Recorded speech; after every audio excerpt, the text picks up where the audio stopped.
Quizzes na lang bukas. Oo naman, alam namang isang quiz lang ang yun, diga. Eh di kayo bumagsak. Isa doon bukas, tapos isa ulit sa isang araw. Ano mo na?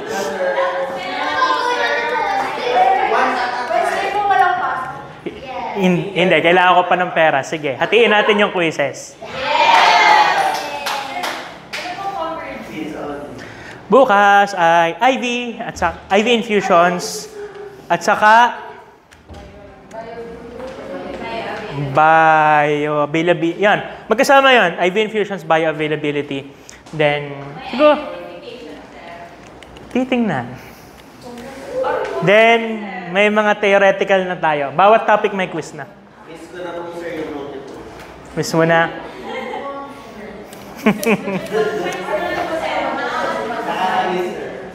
No.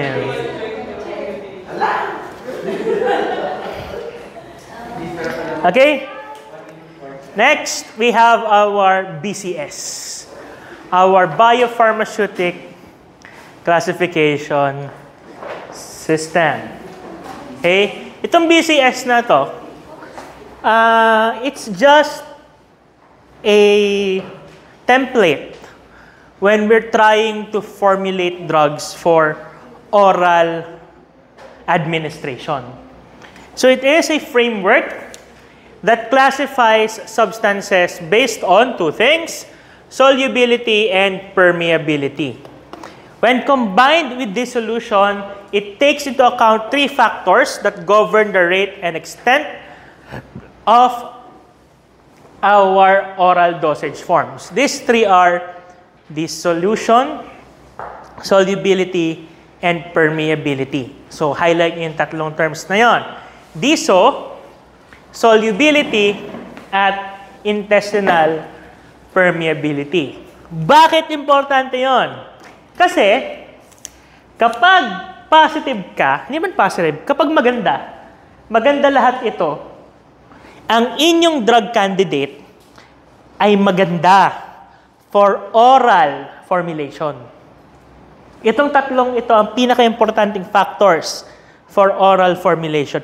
Mabilis ma-dissolve, soluble, at kapag pumasok, pag na-dissolve sa GI tract, mabilis tumagos sa ating intestine. If your drug has problems with one of those three, they might have difficulty being formulated into oral dosage forms.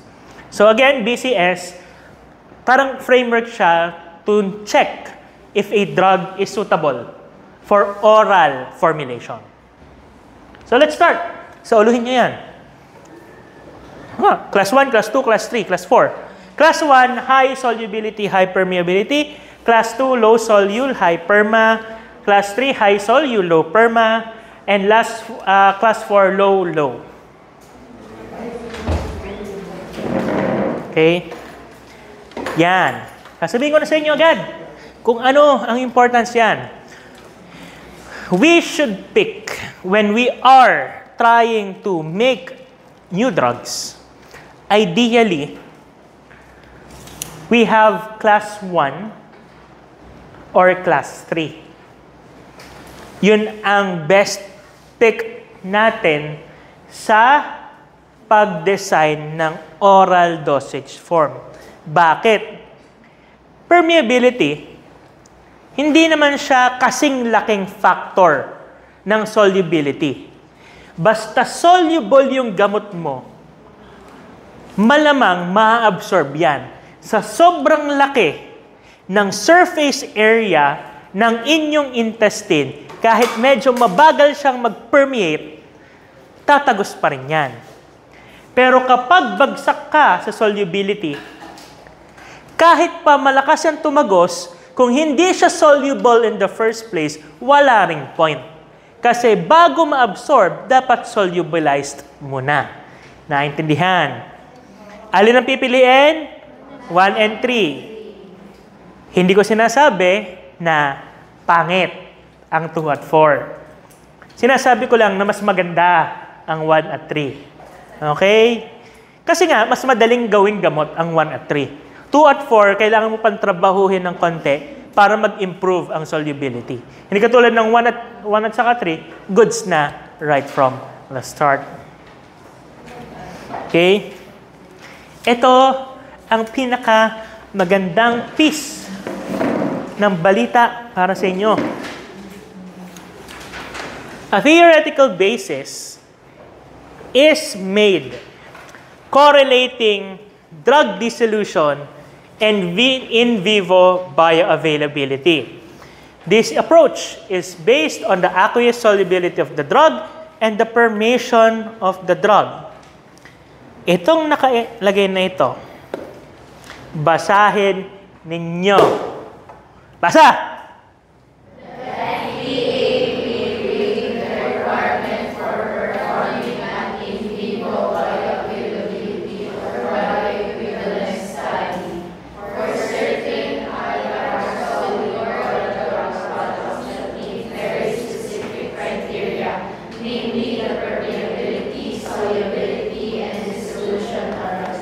Okay, hindi kayo illiterate. Congratulations. Itong importance niyan. Pag nagawa tayo ng bagong gamot, every time na magpapalit tayo ng something, example, magpapalit tayo ng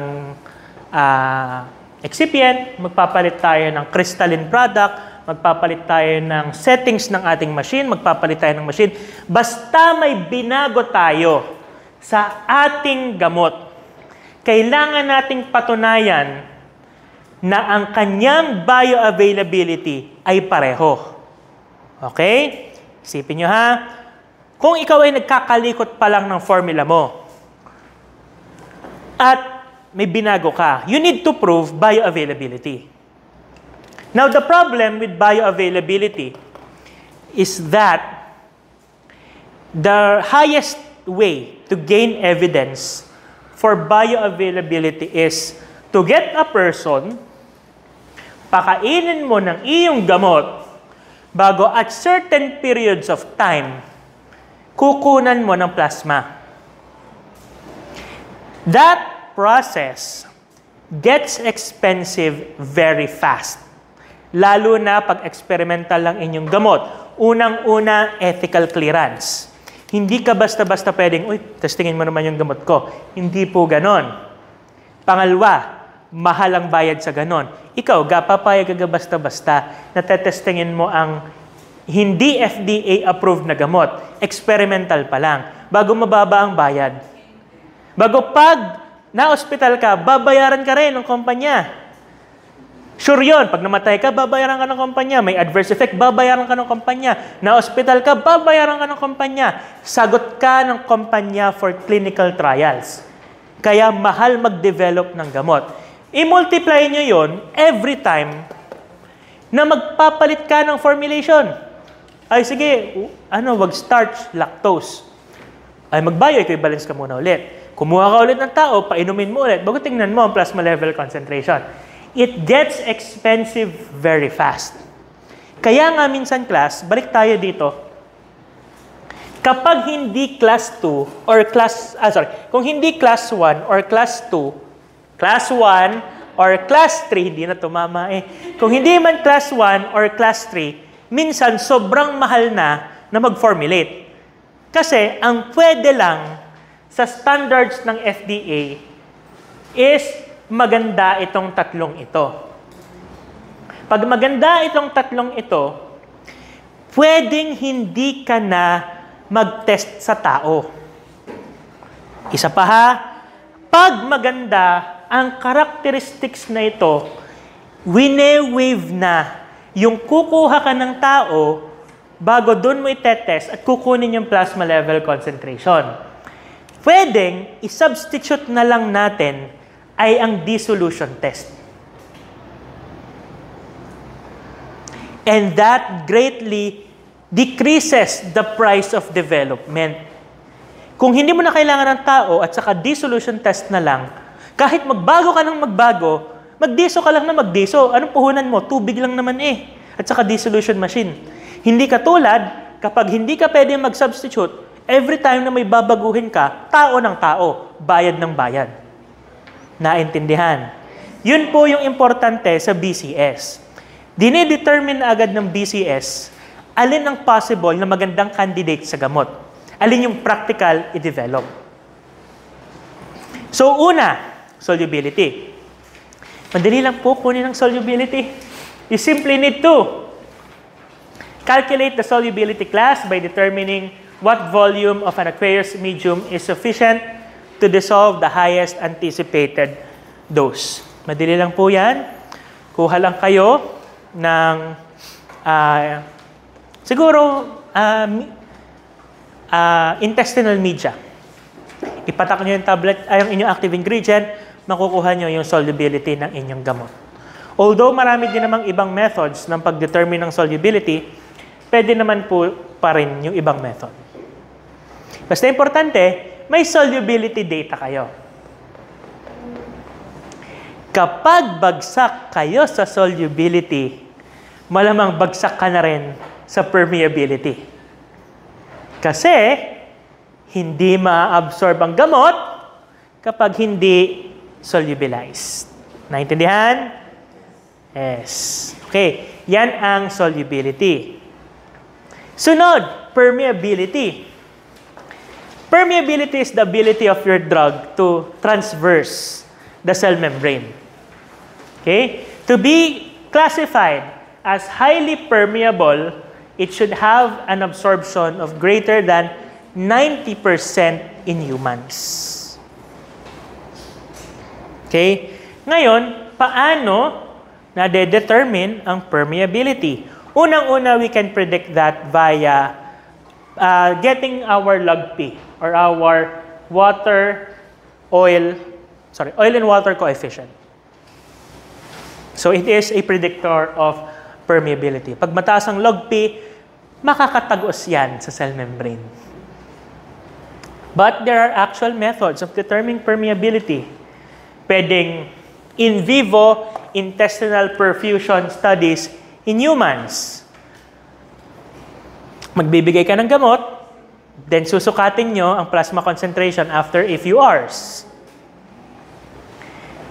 Pangalawa, pwedeng i-testing nyo sa animals kung na-absorb sa bituka ng ating mga daga.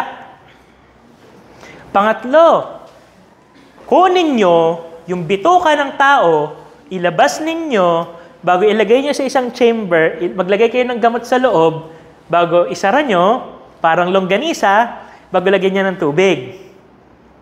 Bago pag yung gamot tumagos galing sa loob ng intestine doon sa bulk ng solution, edi permeable. Pero patay naman po yung pagkukuhanan nyo. Okay? As in, cadaver. Kukuha ng cadaver, kukuha kayo ng intestine. Dapat fresh pa. Yung intestine, puputulin nyo, lalagyan nyo ng gamot sa loob, sasarada ninyo, parang longganisa, hahagis nyo sa isang lalagyan ng test media, bago hahalo-haloin nyo, papaipet kayo, titingnan nyo kung may gamot doon sa labas. Pag walang gamot doon sa labas, edi hindi siya natagos. Okay? Yun ay medyo brutal, pero medyo mahal din yon.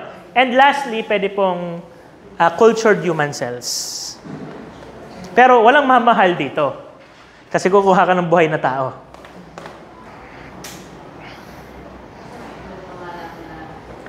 Next is dissolution. Dissolution is not part of the BCS.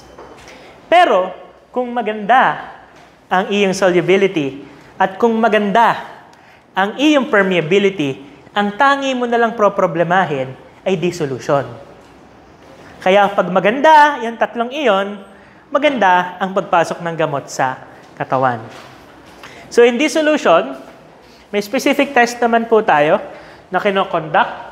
Yan yung ginawa ninyo ng QC2. Kayo, gumana pa sa inyo. Doon sa regular, hindi na gumana. Ewan ko kung bakit. Ayaw umikot.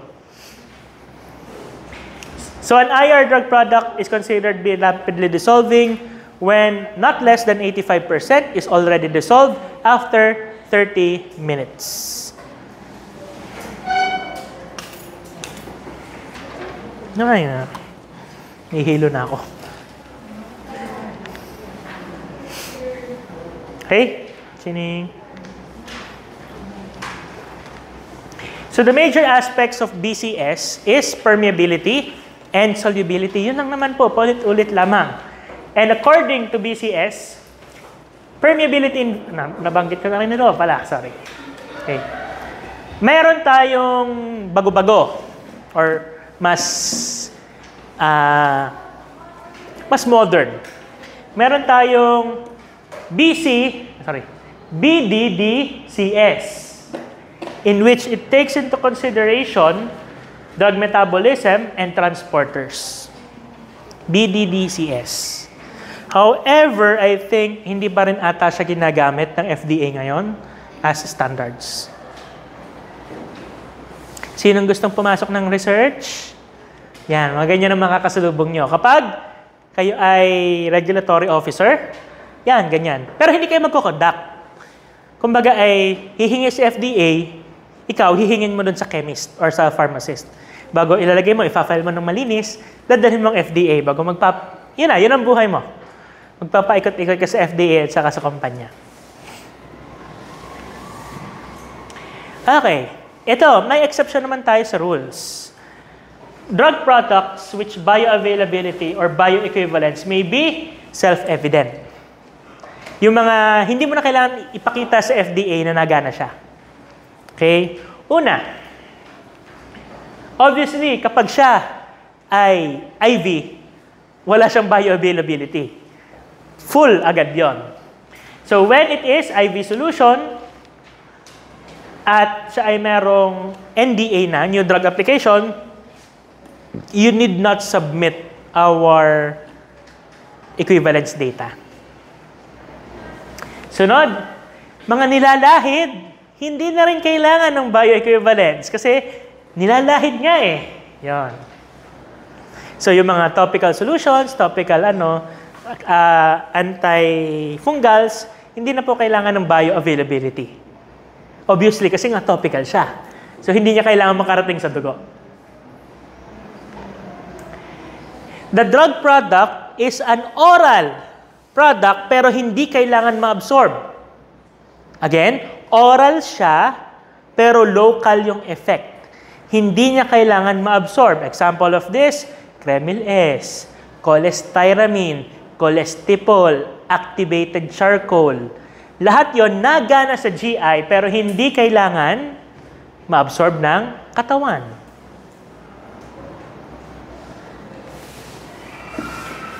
Inhalational at saka approved na siya for inhalation, hindi na rin po kailangan ng bioequivalence.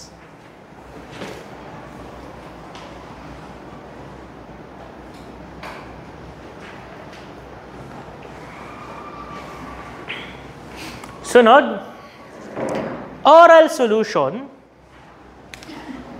na may generic na, kumbaga may full approval na. Like for example, nagawa ka ng generic na paracetamol syrup. Okay na yun, hindi mo na kailangan mag-perform ng bioequivalence. Okay? Oral solution has an active ingredient that has another drug product with a full approved NDA and walang kasama that hampers with absorption. Okay. Now, dito tayo sa generic substitution. Okay? Dapat maliwanag sa inyo kung ano ang generic substitution. In the US, meron silang Orange Book or the FDA Approved Drug Products with Therapeutic Equivalence Evaluations or the Orange Book. Here in the Philippines, wala tayong ganyan. Ngayon, ganito lang naman. Kung ang gamot ay approved ng FDA, kung ang gamot ay approved ng FDA, in sabihin nun, it shows as good or similar or superior performance to the parent drug or hindi parent drug, to the branded drug or the innovator drug. Tandaan, kapag approved ng FDA ang gamot, we have full expectation that it would perform as good or better as the innovator drug. Kasi pumasa sa FDA ipinakita ng company na ang bioavailability ng gamot nila at ng gamot ng innovator drug ay pareho. Kaya ang expectation natin, pareho din ang performance. Kaya, yung mga arguments na pag generic ay hindi nagana, that is mostly unfounded. Kasi pinatunayan ng company na pareho sila ng bioavailability. At kung pareho ang kanyang bioavailability, dapat ang performance sa katawan ay pareho lang. Pareho din naman paracetamol yan. Pareho namang nasa loob ng katawan. Bakit mag-iiba ang kanyang performance? Hindi perket ang paracetamol ng China at paracetamol naman ng India, basta parehong paracetamol, same naman. Ang importante, nakarating sa loob ng katawan. Pag nasa loob ng katawan, wala ka na magagawa. Like, wala ka na ma-manipulate doon. Pero, saka lang po nalabas ang problema kapag hindi nakakapasok ang gamot sa katawan. Doon nagfe-fail ang gamot. Now, ang isang argument against generic drugs is, paano mo masasabi na effective talaga? Hindi ba pwedeng ang ipinasa lang ng generic companies FDA ay yung pinakamagandang brand, ang pinakamagandang batch, bago yung sunod na ibinebenta ay low quality na? Ayun po ang hindi natin madedetermine. Trabaho na po dapat ng FDA to make sure that succeeding batches of medications from different companies still perform as they claim to be. Okay? Wala na tayo doon. Labas na tayo. Consumers na tayo eh. So, doon po papasok ang regulatory bodies natin. Trabaho ni FDA i-maintain ang public safety when it comes to drugs. So, kung may madaya na drug company, ay siya yung nagpapabagsak sa generic name, sa mga generic drugs. It gives generic drugs a bad name. However, maraming generic naman kasing gagana. At sometimes, placebo effect lang yung sinasabi na di naman nagana yan. Baka naman kasi iniintay mo, mga 20 minutes pa lang. Ay, hindi nga yan gagana yung 20 minutes. 40 minutes naman, hindi pa na-absorb. Okay? So, yun po yung sa ating generic substitution. Okay? Long break muna tayo. Nahihilo na ako sa kaiimik. Mamaya ulit. Let's have a 20-minute break. Magmerienda muna tayo. Hotdog.